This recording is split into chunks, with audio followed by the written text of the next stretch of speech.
Insurance is a big subject. Right. And ఇండియాలో చూసుకుంటే insurance premium less than 10% ఉంది అని ఎక్స్పర్ట్స్ చెప్తున్నారు. సో ఇంత పెద్ద పాపులేషన్ ఉన్నప్పుడు ఇంత తక్కువగా ఉండడానికి కారణం ఏమిటంటే అసలు ఎందుకంటే బెనిఫిట్స్ అయితే చాలా ఉన్నాయి.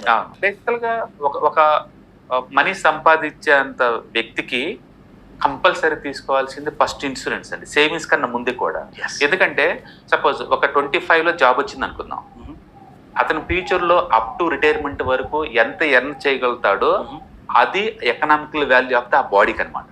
ఓకే. సపోజ్ ఒక వ్యక్తికి ఒక 20,000 శాలరీ జాబ్ వచ్చింది 25 లో, ఇంటూ ఇయర్లీ హైక్ ఎంత ఎక్స్పెక్ట్ చేస్తున్నాడు, Okay. మేబీ ఒక 10%, ఇంటూ ప్రొడక్టివిటీ ఇయర్స్ ఎన్ని ఉన్నాయి అప్ టు 62 వరకు, ఓకే. అంటే ఒక 40 ఇయర్స్ ఉందనుకోండి, Correct. టోటల్ ఎంత ఎర్న్ అయితే చేయగలుగుతాడు ఫ్యూచర్ లో అవును. అంత డబ్బుకి మన బాడీని ఇన్సూర్ చేయాలి. ఎక్సలెంట్. మనకి ఏదన్నా అయితే ఈ ఇన్సూరెన్స్ అమౌంట్ డిపెండెన్స్ కి వస్తుంది. కరెక్ట్. మనకేం కాకపోతే మన అట్లా ఎర్న్ చేసుకుంటాం.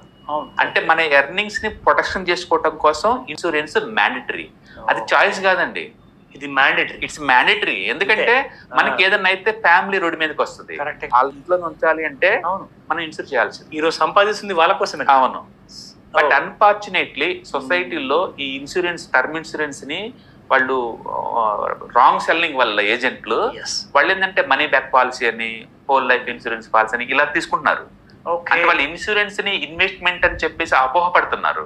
కరెక్ట్. అది ఇన్వెస్ట్మెంట్, ఇన్సూరెన్స్ అది ఇన్వెస్ట్మెంట్ కాదండి, కరెక్ట్. జస్ట్ ప్రొటెక్షన్ అంతే, సెక్యూరిటీ ఇస్తుంది. అంతే. ఆ ప్రొటెక్షన్ దేనికంటే Yes. ఒకటి మీ ఎర్నింగ్స్ కి, లేదా మీ అసెట్స్ కి. మీరు ఆల్రెడీ Correct. సంపాదించారు, అవును. హెల్త్ అనుకోండి అది Correct. మన ఆస్తి, అవును. దాన్ని ప్రొటెక్ట్ చేసుకోవాలి. 100%. ఇల్లు కొన్నారు అది మీ Yes. ఆస్తి, దాన్ని ప్రొటెక్ట్ చేసుకోవాలి. హౌస్ ఇన్సూరెన్స్ ఇట్లా అనమాట. అందుకని ఇన్సూరెన్స్ 2 రకాలు, ఒకటి మన ఎర్నింగ్ ప్రొటెక్షన్ ఇచ్చేయి, మన అసెట్స్ ని కాపాడాయి అనమాట. ఈ 2 మ్యాండేటరీ, ఇందులో చాయిస్ ఏం లేదు. ఇంకా ఆలోచించే ప్రశ్నే లేదు, బై డిఫాల్ట్ అది ఉండాల్సిందే. ఇందులో ఉన్న బ్యూటీ ఏంటంటే జస్ట్ 320 రూపీస్ కడితే 5 లక్షల టర్మ్ ఇన్సూరెన్స్ కి మనకి ఇన్సూర్ చేస్తారు. 320 రూపీస్ ప్రయాణం అంతే.